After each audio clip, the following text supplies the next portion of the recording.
Asyhadu an la ilaha illallah wahdahu la syarika lah wa asyhadu anna Muhammadan abduhu wa rasuluh la nabiyya ba'dah. Allahumma sholli wa sallim wa barik ala nabiyyina Muhammad wa ala alihi wa sahbihi wa man tabi'ahu bi ihsan ila yaumiddin. Amma ba'du fa ya ibadallah, usikum wa nafsi bi taqwallah faqad fazal muttaqun. Wa yaqulu subhanahu wa ta'ala, a'udzu billahi minasy syaithanir rajim. Bismillahirrahmanirrahim. Ya ayyuhalladzina amanu ittaqullaha haqqa tuqatih wa la tamutunna illa wa antum muslimun. Ayyuhal hadirun as'adakumullah hayatakum.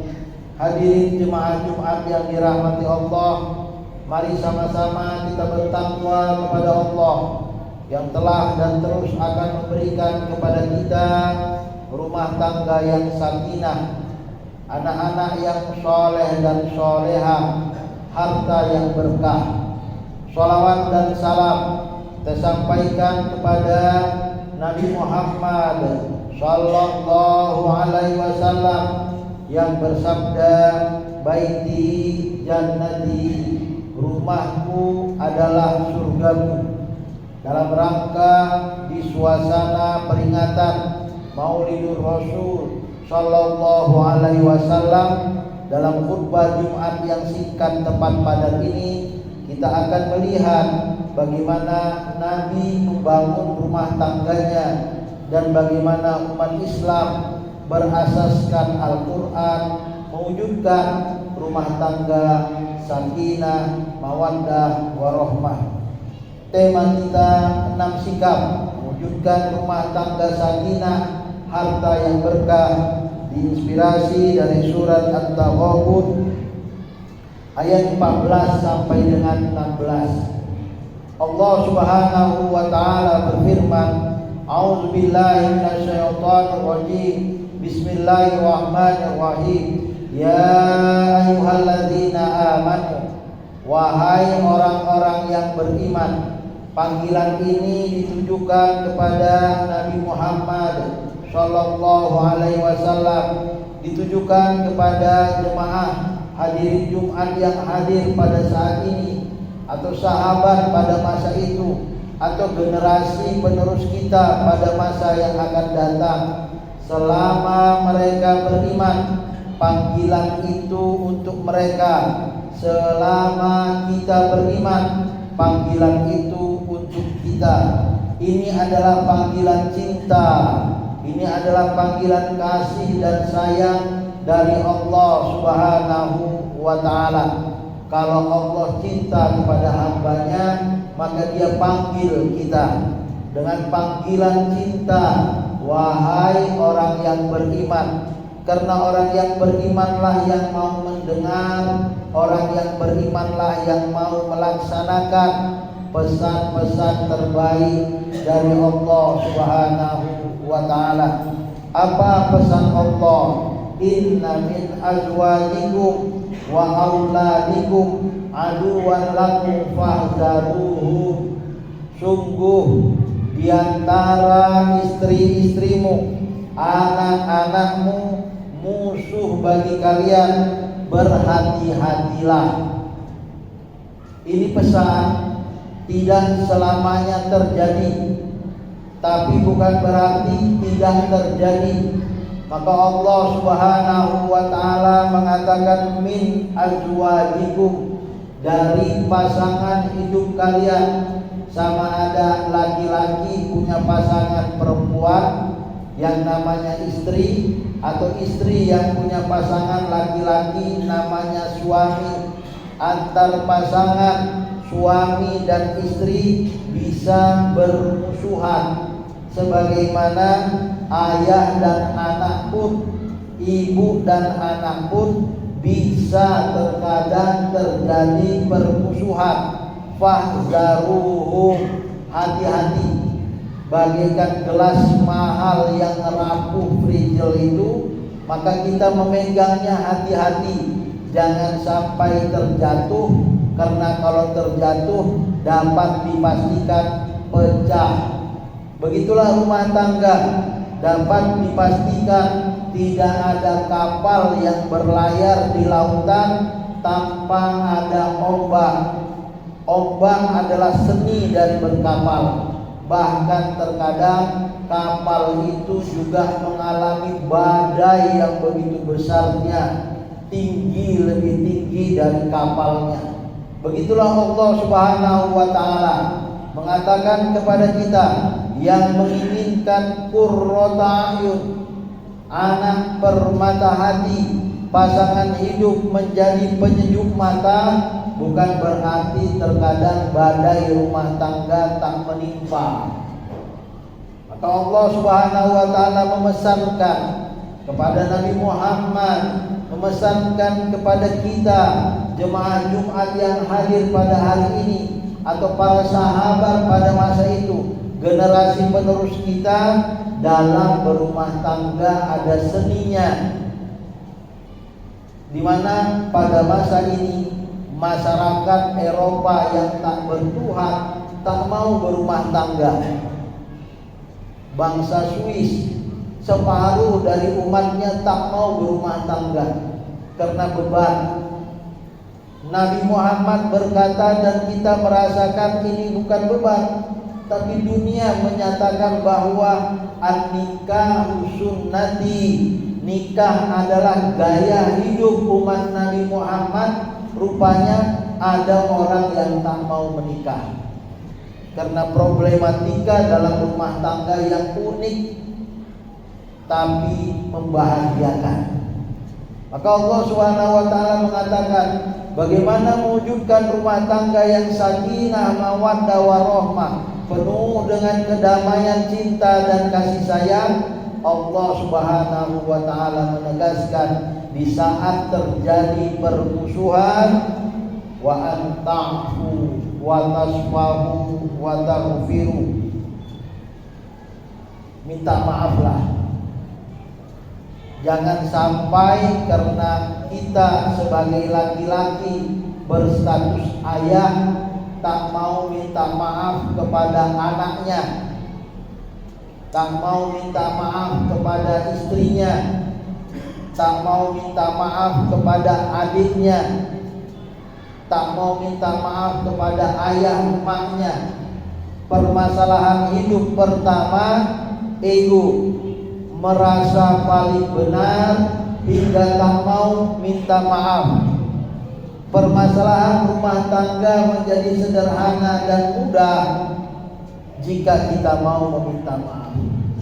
Ini bukan masalah benar atau salah, dia yang salah, saya yang benar. Bukan, takkan selesai itu. Sebagaimana keledai mengatakan bahwa rumput itu berwarna biru, kata macan tutul tidak, rumput berwarna hijau. Macan tutul marah, kalau kau gak percaya kasih tahu kepada singa raja hutan yang benar rumput warna hijau atau warna biru. Kata raja hutan, rumput berwarna biru. Kau keledai benar. Kau macan tutul gak boleh ngomong selama 5 tahun. Macan tutul pun heran, rumput ya warna hijau ke warna biru. Setelah keledai pulang cingkrak-cingkrak kegirangan, singa berkata kepada macan tutul, sudah tahu bodoh kok kau debat pulang. Yang bodoh itu kau macan tutul. Gak ada gunanya berdebat dengan orang bodoh. Biar ajalah pendapat dia rumput berwarna biru, terserah dia. Kau bilang apapun 1000 kali kau beri alasan, tetap saja di otaknya yang tak mau berubah itu rumput berwarna biru. Maka wa anta'fu, kata Allah Subhanahu wa taala, terkadang banyak permasalahan yang tak usah kita selesaikan, cukup kita yang waras meminta maaf kepada yang tak waras. Kata singa, kau keledai benar, biar senang hatinya. Minta maaf dan memaafkan, ini membangun rumah tangga. Yang kedua, watasfahu, bukan lembaran baru. Terkadang ada orang masih dendam, ku maafkan tapi takkan ku lupakan. Satu kesalahan diingat bertahun-tahun, ada jutaan kebaikan dilupakan. Rumah tangga tak akan sakinah kalau begini. Maka kiat kedua membangun rumah tangga yang sakinah, mawaddah, warahmah. Kalau terjadi permusuhan, lupakanlah. Yang tak baik itu, ada kenangan manis kita dengan istri tercinta, sehingga akhirnya kita punya anak dan punya cucu. Lupakan perbedaan yang merupakan bunga-bunga kehidupan. Wa anta'fu wa tasfahu. Yang ketiga, wa taghfiru, minta ampun kepada Allah. Boleh jadi permusuhan ini karena dosa kita dengan ayah emak, sehingga istri anak-anak tak bisa diatur, keras kepala. Minta ampun kepada Allah. Atau kita minta ampun kepada Allah atas dosa istri, atas dosa suami, atas dosa anak-anak. Ya Allah, bukakan hati anak-anak kami hingga menjadi anak-anak yang soleh dan solehah. Ampuni silap salahnya, ampuni dosa-dosanya, lembutkan hatinya.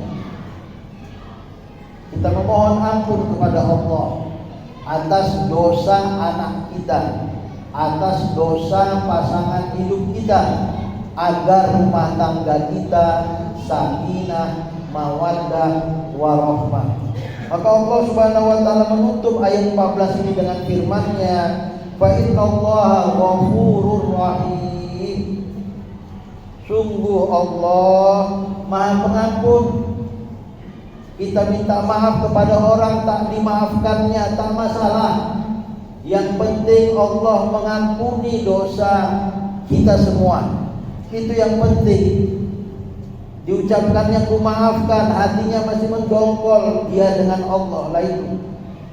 Yang penting aku sudah minta maaf dengan tulus ikhlas. Moga-moga keikhlasan aku ini diampuni dan dimaafkan Allah Subhanahu wa taala. Ghafurur Rahim. Allah berikan spirit kasih sayang di hati kita yang mau memaafkan, yang mau melupakan, dan mau memohon ampun kepada Allah.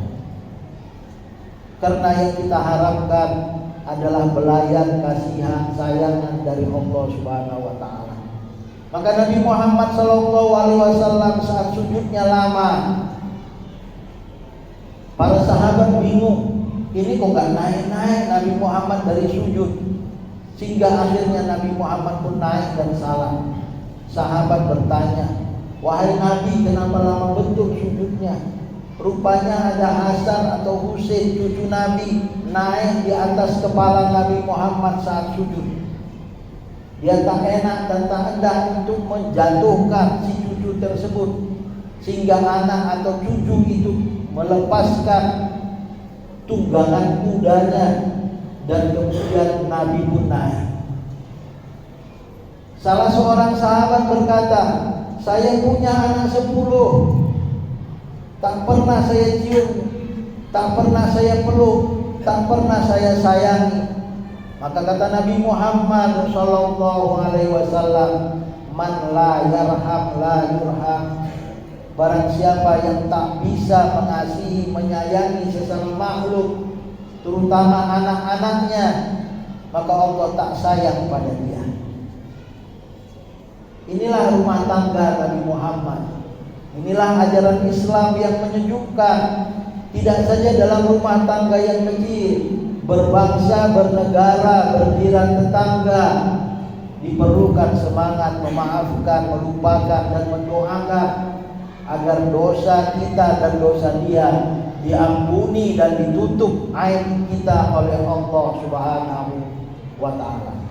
Jemaah Jumat yang dirahmati Allah, selanjutnya Allah Subhanahu wa ta'ala berfirman tentang bagaimana menghadirkan harta yang berkah di dalam rumah tangga yang sakinah. Innama amwalukum wa auladukum fitnatun wallahu indahu ajrun 'azim. Sungguh harta-harta kalian, anak-anak kalian seluruhnya menjadi cobaan dan ujian. Kalau tadi tidak semua istri, tidak semua suami, tidak semua anak-anak menjadi musuh, tapi untuk cobaan dan ujian, semua harta dan anak menjadi cobaan dan ujian bagi setiap individu yang beriman. Kita diuji dengan harta, kita diuji dengan anak, kecuali mereka yang tak atau belum memiliki anak.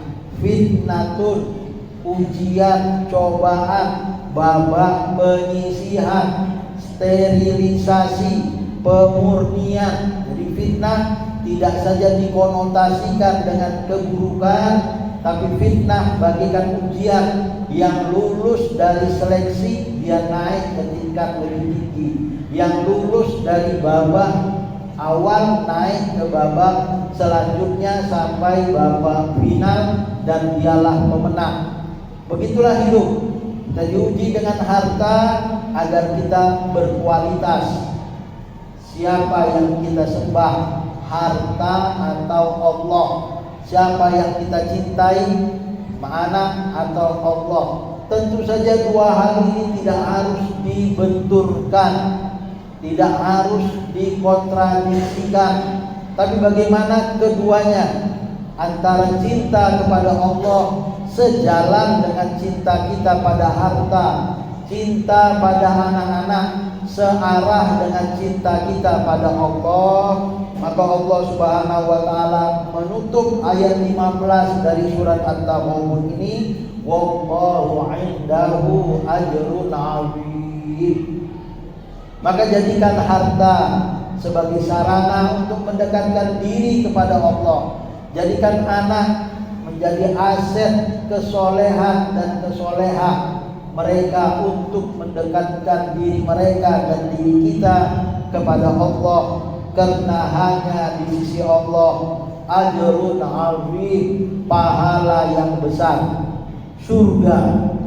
Bagaimana harta mengantar ke surga, bagaimana anak mengantar ke surga, bagaimana keluarga mengantar ke surga. Ridhoka anta matlubi, ya Allah, ridhomu satu-satunya yang kuharapkan. Maka Allah Subhanahu wa ta'ala memberi 3 kiat bagaimana mewujudkan anak atau harta yang berkah. Fattaqullaha mastata'tum. Yang pertama di ayat 16 akhir dari surat At-Taghabun yang kita bahas pada khutbah Jumat yang singkat ini, mewujudkan anak-anak yang soleh, ayah maknya harus soleh. Garansi pertama, asuransi pertama anak soleh dan soleha adalah kesolehan ayah maknya. Kalau ayah maknya soleh, kemungkinan besar anaknya soleh dan soleh. Karena buah tak jauh jatuh dari pohonnya. Bagaimana pohonnya, begitulah buahnya. Pohon pisang akan menghasilkan pisang.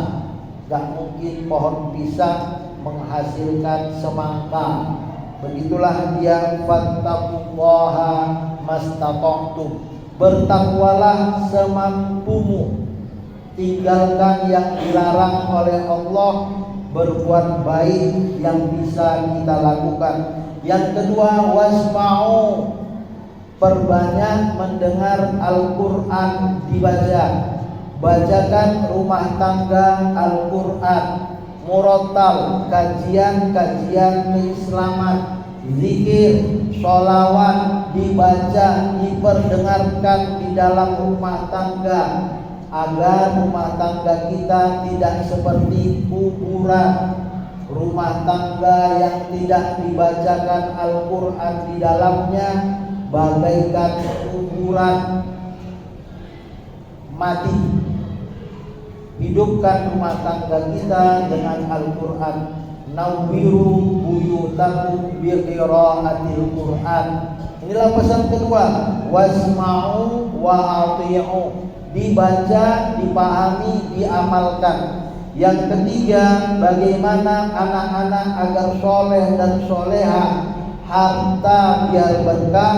Wanfaqu khairun wa anfiqu khairan li anfusikum. Berinfaklah. Ajarkan anak-anak untuk berinfak. Sebesar apapun, sekecil apapun, ajarkan mereka berinfak. Masyarakat Melayu punya tradisi di hari Jumat, infak pisang kepada jiran tetangga atau ke masjid. Sebuah tradisi yang sekarang sudah mulai terkikis. Di Malaysia kita masih menemukan itu. Beli pisang sesisir, bagikan sebagai wujud bagaimana membiasakan anak-anak kita berinfak. Tapi alhamdulillah sudah berubah dari sedekah pisang sesisir menjadi infak sedekah satu bungkus nasi berkah. Dan ini adalah kebaikan, mengajarkan anak-anak supaya cinta Allah sehingga mudah untuk berbagi. Wa anfiqu khairan li anfusikum.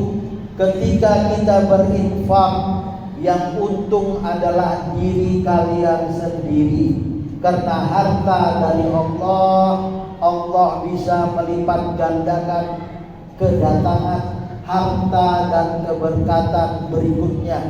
Atau Allah melayakkan kita di surga berkat infak yang tak seberapa di mata Allah Subhanahu wa ta'ala. Maka ayat ini ditutup dengan firman-Nya, wa may yuqa shuha nafsihi fa ulaika humul muflihun. Yang tercegah dari kekikiran, yang tidak bakhil, maka mereka dan hanya mereka lah makhluk yang bahagia, makhluk yang mulia, makhluk yang merdeka. Jemaah Jumat yang dirahmati Allah, bagaimana kita menjadi manusia bahagia di dunia, punya rumah tangga sakinah mawaddah warahmah, harta yang berkah, anak soleh dan solehah, berdasarkan surat At-Taghabun ayat 14, 15, 16 ada 6 sekaligus kesimpulan dari khutbah Jumat yang singkat, tepat dan padat. Pertama, jika terjadi perselisihan pendapat sampai menimbulkan permusuhan dengan siapapun, terutama dengan istri atau suami dan anak-anak, maafkanlah dan minta maaflah. Yang kedua, lupakan keburukannya, ingat banyak-banyak kebaikannya. Yang ketiga, mohon ampun kepada Allah atas dosa kita, dosa pasangan hidup kita, dosa anak-anak kita, agar hati kita dan hati mereka dilembutkan oleh Allah Subhanahu wa ta'ala.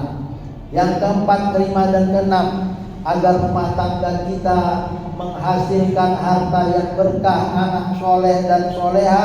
Bertakwalah, Jadilah diri kita orang yang soleh sebelum memerintahkan mengajak anak, istri, suami untuk menjadi hamba Allah yang soleh.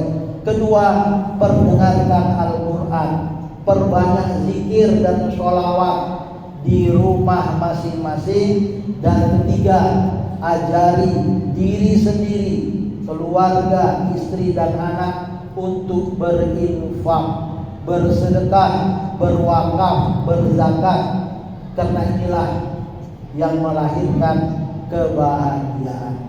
Mudah-mudahan rumah tangga kita menjadi rumah tangga yang sakinah mawaddah warahmah.